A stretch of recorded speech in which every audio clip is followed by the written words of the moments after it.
Selamat pagi anak ibu semuanya, semoga dalam keadaan sehat. Begitu juga dengan keluarga kita yang ada di rumah. Baiklah anak ibu, sebelum kita masuk dalam materi kita pada hari ini tentang Gereja Persekutuan Para Kudus. Baiklah anak ibu yang terkasih, mari kita berdoa. Dalam nama Bapa, Putra, dan Roh Kudus. Amin. Ya Yesus, pada hari ini kami hendak belajar untuk semakin mengenal iman kami, yaitu iman akan Allah Tritunggal, Putra, dan Roh Kudus di dalam persekutuan gerejamu. Dampingilah kami dalam pelajaran ini, agar kami semakin mengenal dan mengimanimu, karena Kristus Tuhan kami. Amin. Dalam nama Bapa, Putra, dan Roh Kudus. Amin. Gereja adalah merupakan persekutuan para kudus. Yang dimaksud para kudus adalah persekutuan orang-orang kudus yang merajuk pada orang-orang kesatuan rohani dari para anggota gereja itu sendiri, baik yang masih hidup maupun yang telah meninggal dunia. Di dalam rumusan syahadat iman Katolik ditegaskan bahwa sebagai umat beriman, kita pun percaya akan Roh Kudus, Gereja Katolik yang kudus, serta persekutuan para kudus. Istilah persekutuan para kudus baru dimasukkan ke dalam rumusan syahadat pendek pada abad keempat. Rumusan tersebut dapat dipahami sebagai keadaan, tetapi terutama harus dipahami sebagai sebuah proses keterlibatan gereja terhadap hal-hal yang kudus. Gereja disebut persekutuan para kudus terutama karena dasari oleh iman. Iman yang dijadikan dasar persekutuan adalah iman akan Yesus Kristus dan Roh Kudus. Itulah sebabnya gereja disebut sebagai tubuh Kristus. Para kudus adalah orang-orang beriman yang telah memperoleh kehidupan kekal di surga, sebagaimana dijamin oleh Yesus melalui sabdanya, "Aku berkata kepadamu, sesungguhnya jikalau kamu tidak makan daging anak manusia dan minum darahnya, kamu tidak mempunyai hidup di dalam dirimu. Barang siapa makan dagingku dan minum darahku, ia mempunyai hidup yang kekal, dan aku akan membangkitkan dia pada akhir zaman."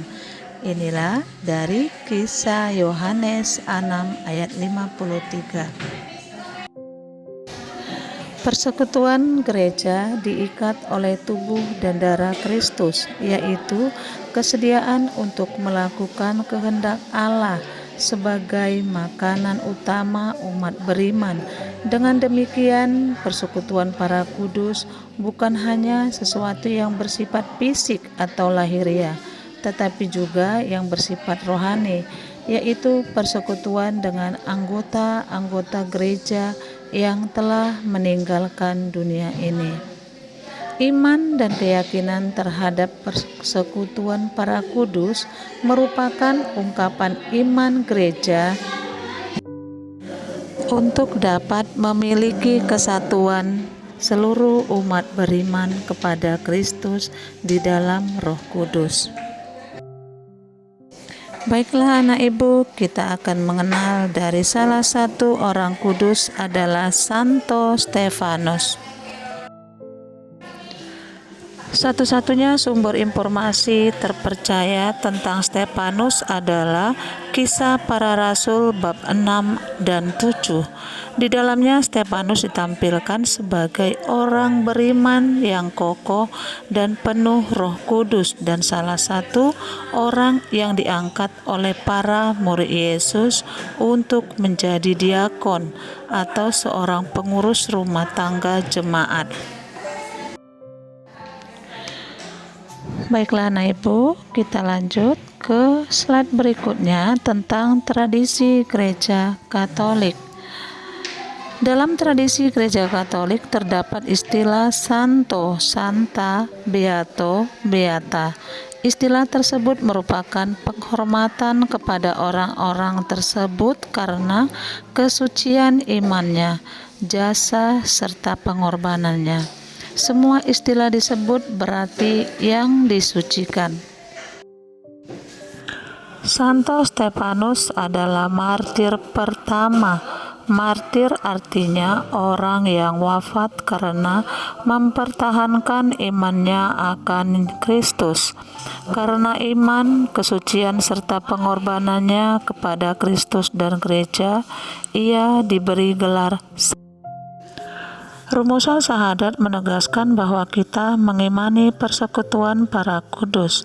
Persekutuan para kudus adalah himpunan orang-orang yang semasa hidupnya menunjukkan nilai-nilai iman, kesucian, dan menyerahkan seluruh hidupnya untuk kemuliaan Allah. Meskipun mereka telah wafat, iman akan Kristus yang satu menjadi tali pengikat persekutuan dengan gereja yang masih berziarah di bumi. Baiklah anak ibu, setelah ibu memberikan materi singkat melalui video pembelajaran ini, kiranya anak ibu dapat memahami tentang persekutuan para Roh Kudus. Baiklah, mari kita tutup dengan berdoa membuat tanda kemenangan. Dalam nama Bapa, Putra, dan Roh Kudus. Amin. Semoga Tuhan selalu memberkati anak ibu dan membuat anak ibu semua menjadi anak yang patuh dan taat kepada Tuhan. Demi Kristus kami berdoa. Amin.